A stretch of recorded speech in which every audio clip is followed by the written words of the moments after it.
Тема моя проблемная. Она называется «Особенности ислама как религия, регулирующая и стабилизующая социально-экономическую и политическую жизнь общества». То есть вот здесь несколько ключевых слов, ключевых понятий, которые раскрывают проблематику данной темы. Во-первых, особенность ислама как религии. Второе, это регулирующая и стабилизирующая религия, которая регулирует все сферы общественной жизни людей. Мы прекрасно знаем, что без человека нет веры. Вера – это и есть свойство человека, скажем так. Да?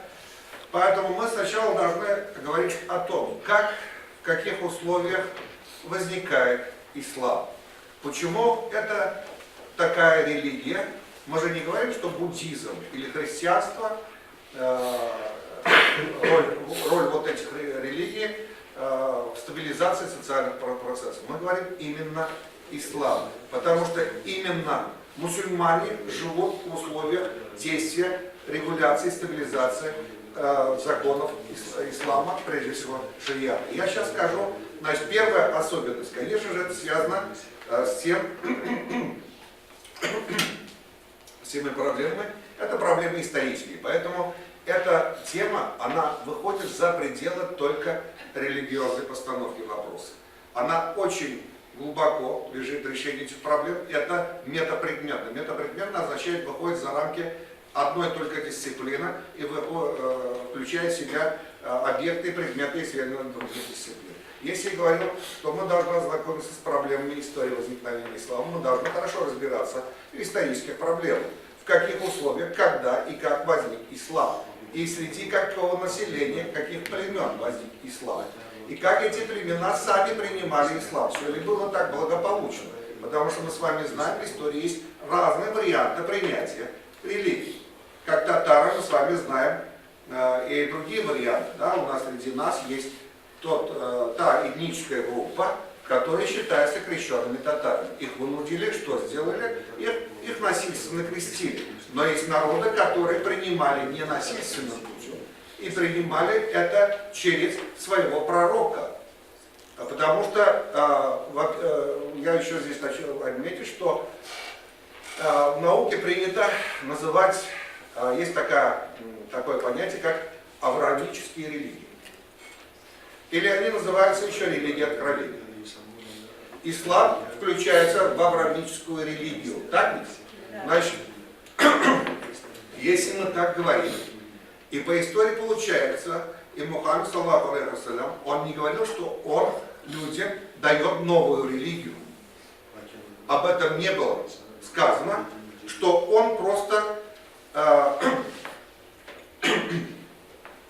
извините, он просто полагал, что принес веру в единого Бога арабам.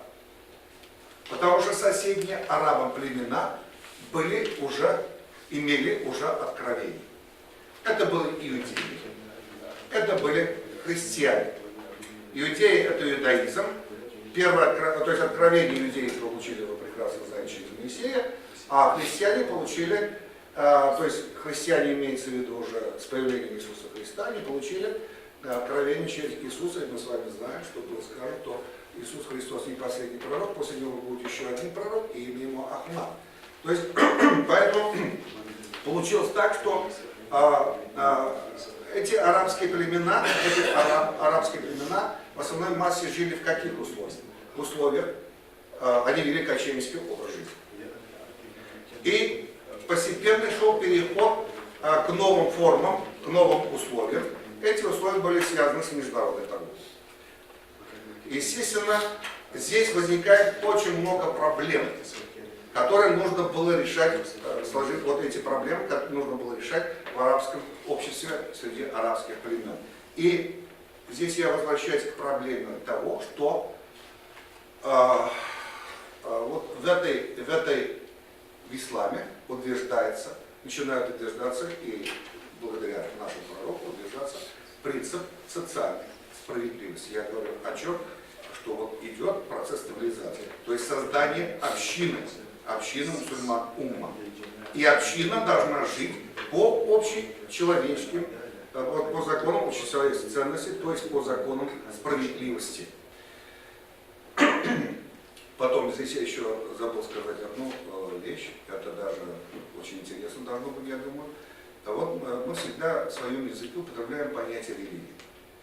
Я, в общем-то, не сторонник того, чтобы это авраамическая религия. Да?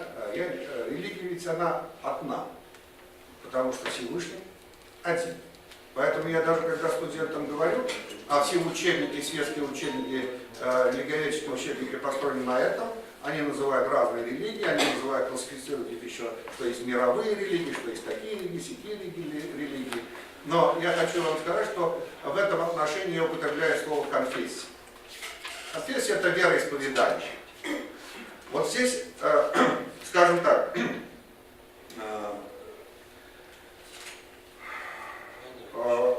когда Мухаммед полагал, что принес он веру в единого Бога арабов, у которых не было своего пророка, он настаивал на том, что плохо строить индивидуальный карьер, но хорошо делиться богатством и создавать общество, где даже слабые и уязвимые будут уважаемы наравне со всеми.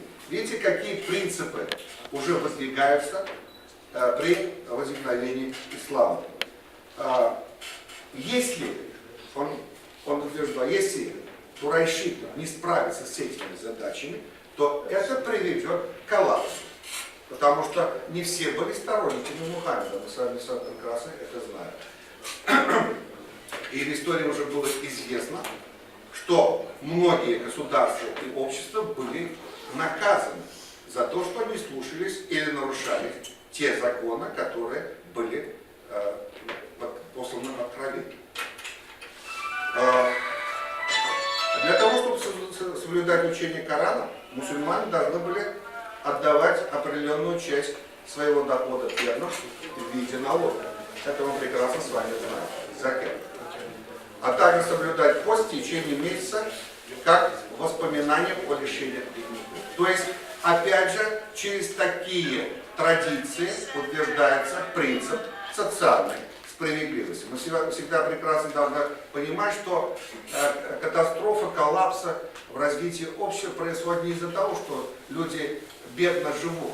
Они могут эту бедность терпеть. Но люди не терпят несправедливости. И эта несправедливость приводит к очень плохим последствиям.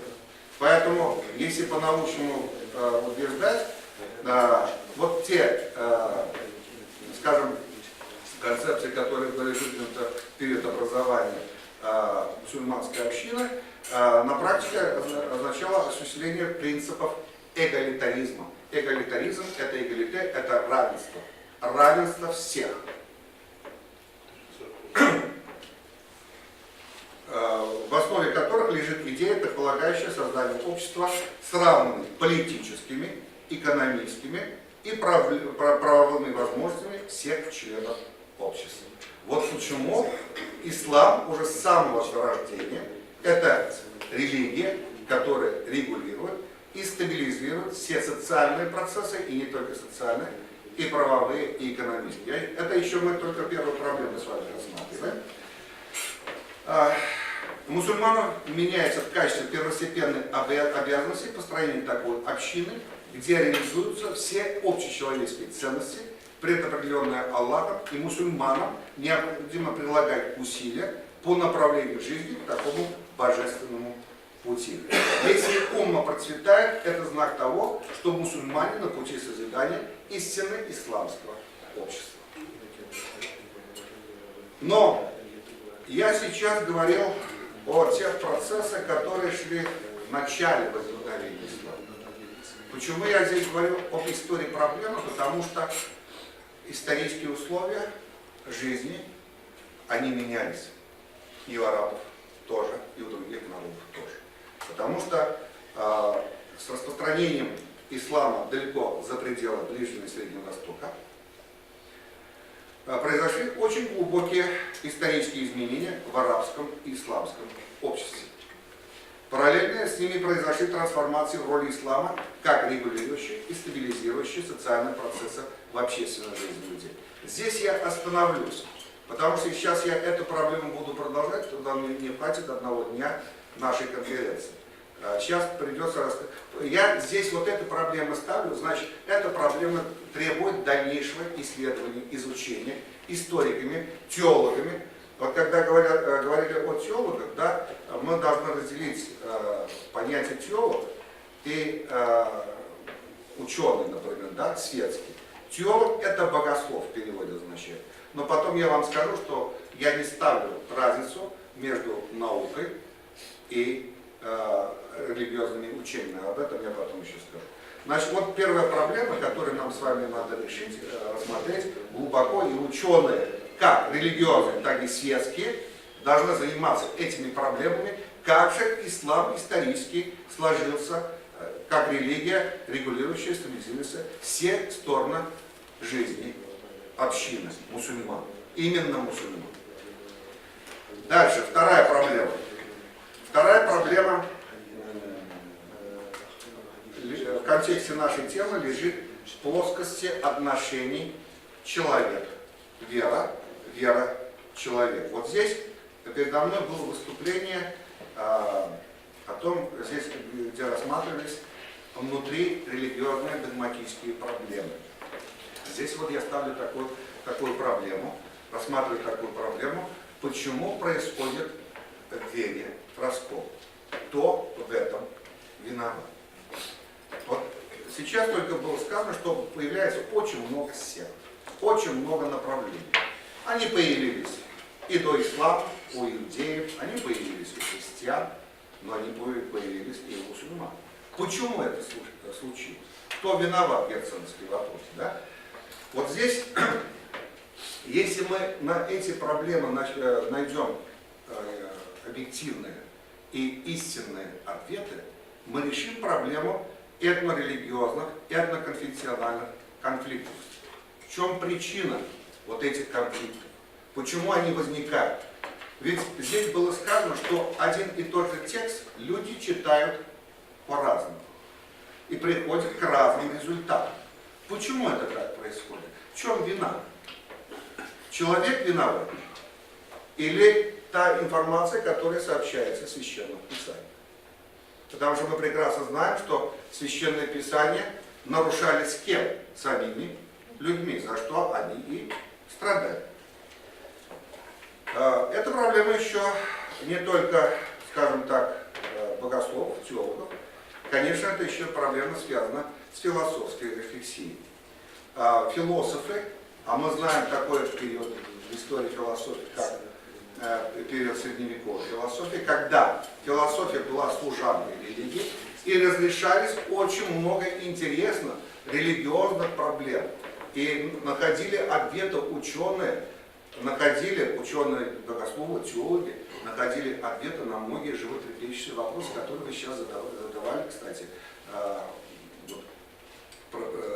ранее выступившим профессорам, которые очень хорошо знают Коран, другие источники, вот, и они отвечают. Но мы не знаем, почему происходят вот эти расколы, почему в человеке все происходит, вот этот раскол, и этот раскол ведет в конце концов к этим конфликтам. И потом вот философы, когда стали изучать эту проблему, пришли в начале 20 века пришли к очень интересной проблеме. Мы не изучали человека. Философы не изучали человека. Человека наука начала изучать как социальные явления, как объективное бытие, это называется я-бытие, только в 20 веке. Так возникло новое учение философии, которое называется философский экзистенциализм. И это учение стало называться одухотворенное бытие. Поэтому это учение тесно связано с верой. Основатели этого ученого тесно связывали вот это учение с верой человека во Всевышнего. И они подчеркивали, что с появлением этого учения иначе поворачивается соотношение человека и Всевышнего. В пограничной ситуации человек оказывается одиноким во Вселенной, и он жаждет Всевышнего. И естественно, когда вот мы, особенно когда начинаем ощущать какой-то страх, и мы всегда начинаем обращаться к кому? Ко Всевышнему. И вот это стало предметом темы исследования как религиозных философов, так и светских, скажем, философов. Поэтому вот здесь я уже могу сказать, я не ставлю никакую разницу между наукой и религией. Это раньше ученые всегда говорили, что наука и вера, они противоположны. Нет, они не противоположны. Они друг друга просто что делают? Дополняют. Они друг другу помогают. И потом это вот, когда мы затронем третью проблему, это я вам еще докажу.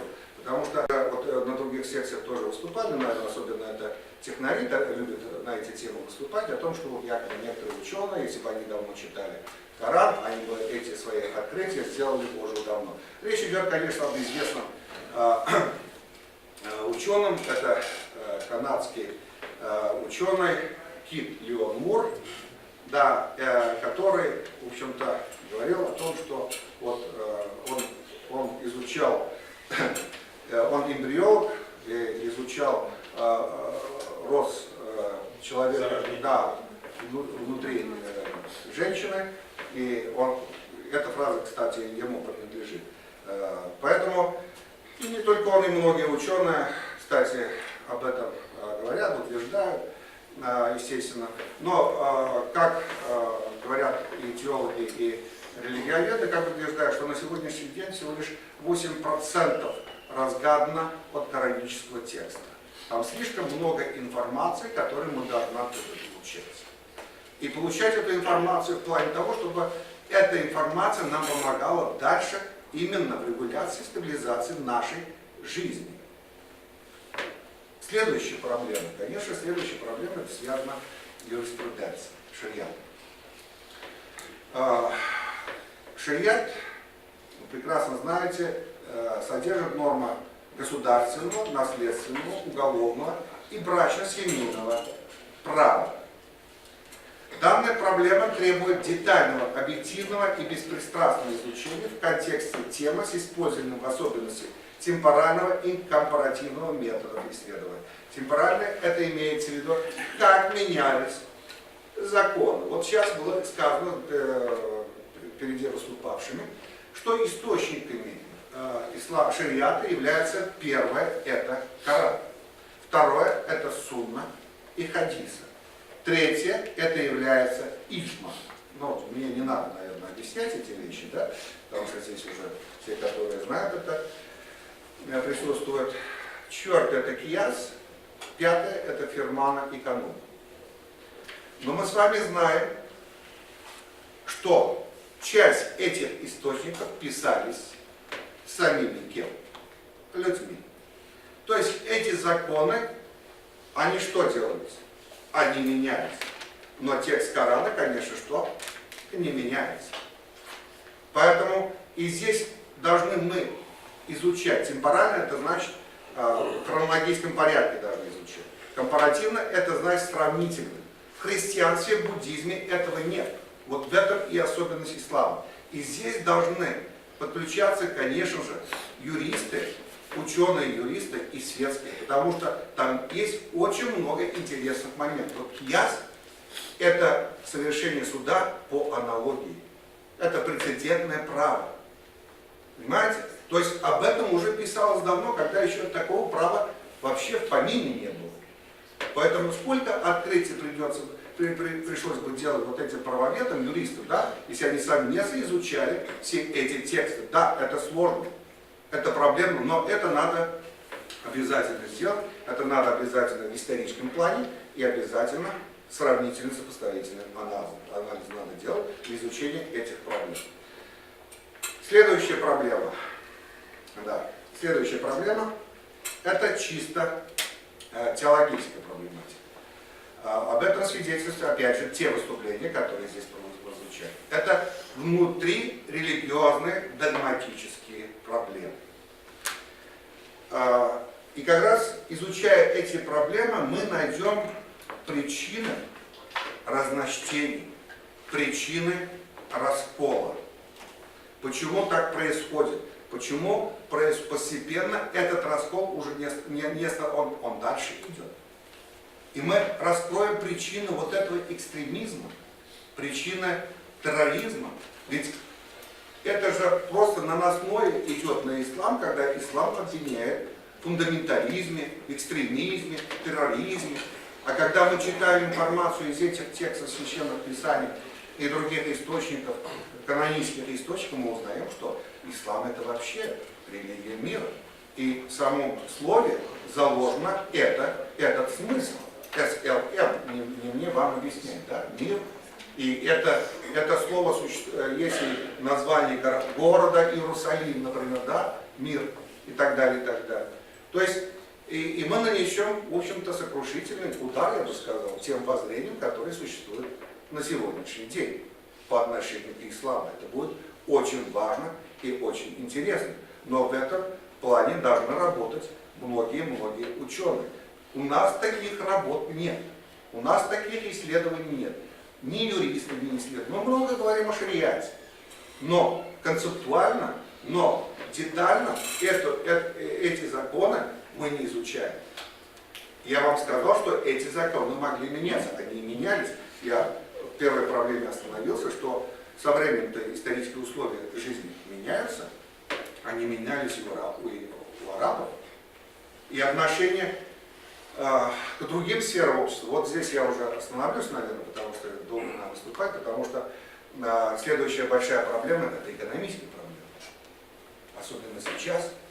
Мы сейчас, вот все прекрасно понимают, что в последние годы идет строительство новых банков. Эти банки называются исламские. Как сочетать бизнес, экономику, процветание, богатство с этими требованиями, каноническими требованиями? Что там сказано об этом? Да, мы находим, что проценты и все остальное, но мы же иногда делаем пути обхода, может быть, да? А как это сделать так, чтобы было всему обществу, всей умме комфортно, и все жили, так сказать, по законам справедливости и согласно общечеловеческим ценностям, потому что в Священном Писании указаны все общечеловеческие ценности. И даже те понятия, не мне вам здесь говорить, о джихаде, о газабате, это не говорит о том, что мы всех тут убиваем неверующих, да? И вы прекрасно знаете, об этом было сказано, как Мухаммед саллаллаху алейхи ва саллям относился к людям другой веры, как уважительно относился. И изучая самого жизнь нашего пророка, мы очень много открываем для себя. И первым человеком, таким веротерпимым, а сейчас очень такое, так сказать, распространенное понятие появилось, толерантность, да? Таким человеком в первом мире был кто? Конечно, конечно. А мы же как раз об этом и говорим, что должен установиться во всем мир и согласие, иджма. Это же что? Это согласие. Через согласие, через консенсус добиваться вот всех этих условий существования нашего с вами человечества. Поэтому иногда ставится проблема, такие вот интересные вопросы задают, когда такие глобальные интересные вопросы разрешаешь. Почему эти откровения не были посланы раньше? Интересный вопрос. Так ведь? Как ответить на этот вопрос? Почему, например, эти откровения... Есть очень интересные ответы теологи, потому что вот я вам скажу, что мы заключаем очень интересные договора с зарубежными теологическими университетами, потому что слово теология, университеты теологические, они распространены в Европе. Очень вот, слабые контакты, конечно, в мировом плане, и российские, все-таки вот этими теологическими университетами восточными. Это отношение надо всегда развивать, эти контакты надо развивать. Вот мы сейчас заключаем договор с Краковским университетом имени Иоанна Павла II. И будет двойной диплом. Даже студенты будут получать двойной диплом. Это очень интересно, это очень важно. Вот. И это нужно, необходимо для сравнения всего этого. Поэтому я хочу, чтобы вот эти отношения, творческие отношения развивались. И потом, есть такой ответ, забыл вам сказать ответ, да, есть теологи, интересные, они говорят, потому что Священное Писание, Откровение, это ведь, так сказать, напряг. Вот они так говорят, это напряг. Потому что заповеди должны быть написаны не на бумаге, а в сердце каждого человека. Хороший ответ, да? Вроде бы.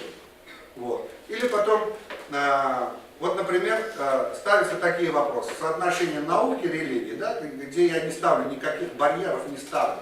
Вот всегда все говорят, как возник человек? Да, мы же не можем ответить, как возник человек, да, откуда произошел человек. Но очень интересно, и очень интересная постановка, потому что вопрос,